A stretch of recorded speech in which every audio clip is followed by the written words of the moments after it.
بجے ختم ہونا ہے۔ اب الحمدللہ جب میں کرسی پہ بیٹھا ہوں تو 10:13 ہو رہا ہے۔ میرے بھائی 2-3 باتیں عرض کروں گا۔ صدر کے لیے سب سے بڑے فائدے کی بات یہ ہوتی ہے کہ پیشرو جو مقرر ہوتے ہیں وہ سب بات کہہ چکے ہوتے ہیں،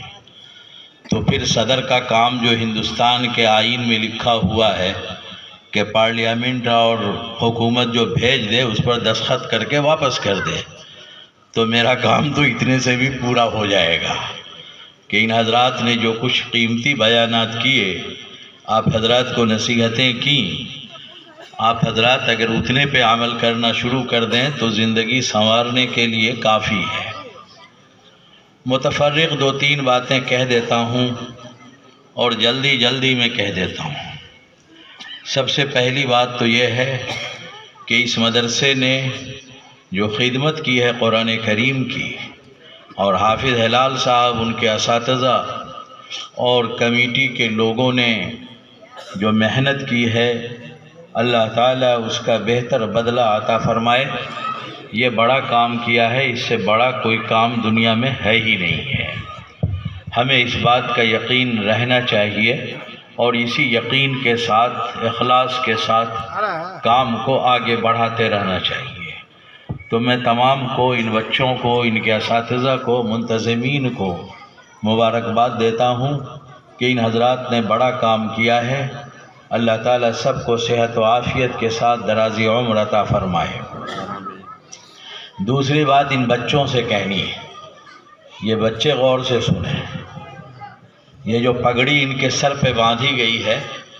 ان سب کو تہ کر کے کلف کی شکل میں موجود تھا، آپ نے دیکھا ہوگا سب نے، اور جلدی لوگوں نے اس کے کلف کو توڑ کر کے شکن آلود کیا، آپ نے دیکھا۔ ارے بھائی، وہ جیسے رکھا ہوا تھا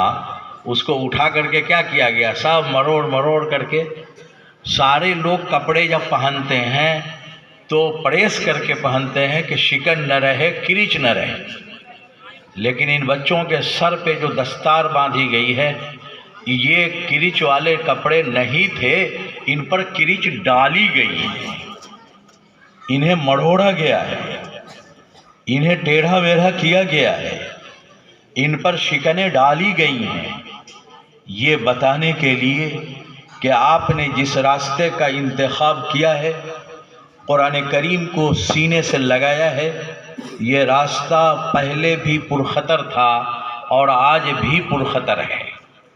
بلکہ کہنا چاہیے کہ آج کچھ زیادہ ہی پرخطر ہو گیا ہے۔ تو یہ راستے کے جو پیچ در پیچ ہوتے ہیں، ان اماموں کو پیچ در پیچ کر دیا جاتا ہے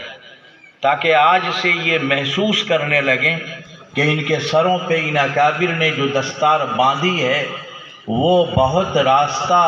سیدھا نہیں ہے،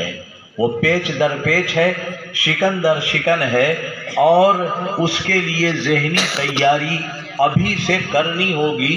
اور اس لیے یہ باندھ کر کے اس انداز میں باندھا جاتا ہے۔ باندھتے وقت پتہ نہیں کتنے کی گردن ٹیڑھی میری ہوتی رہتی ہے، تکلیف بھی ہوتی ہے، یہ بتانے کے لیے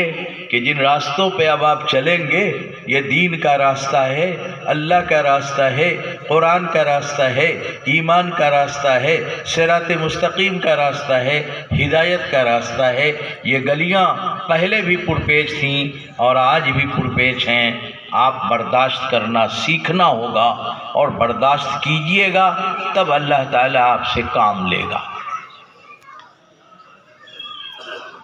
ہمارے مولانا عالم صاحب تقریر فرما رہے تھے تو میں یہاں موجود تھا، بڑے عالم ہیں، بڑے مقرر ہیں، بہت اچھی باتیں کہتے ہیں، لکھتے بھی اچھا ہیں۔ ہر آدمی جو آتا ہے وہ کہتا ہے کہ اللہ قیامت میں کہیں گے رتل ورتقے، پڑھتا جا اور چڑھتا جا۔ رتل کا ترجمہ ہے ترتیل کے ساتھ پڑھنے کا۔ قرآن میں اللہ تعالیٰ نے کہا وَرَتِّلِ الْقُرْآنَ تَرْتِيلًا، قرآن کریم کو ترتیل کے ساتھ پڑھا جائے، اور وہاں بھی حدیث میں جو لفظ استعمال کیا گیا وَرَتِّل کا لفظ استعمال کیا، ترتیل کے ساتھ پڑھتا جا، چڑھتا جا۔ اب یہیں سے یہ بات ثابت ہوئی کہ اگر کوئی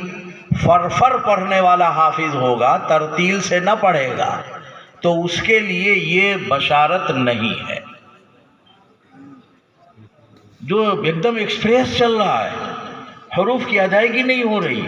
مخارج کی ادائیگی نہیں ہو رہی، صفات کی ادائیگی نہیں ہو رہی، رمضان اب آ رہا ہے، پتہ نہیں کتنے فراٹے دار حافظ ہوں گے،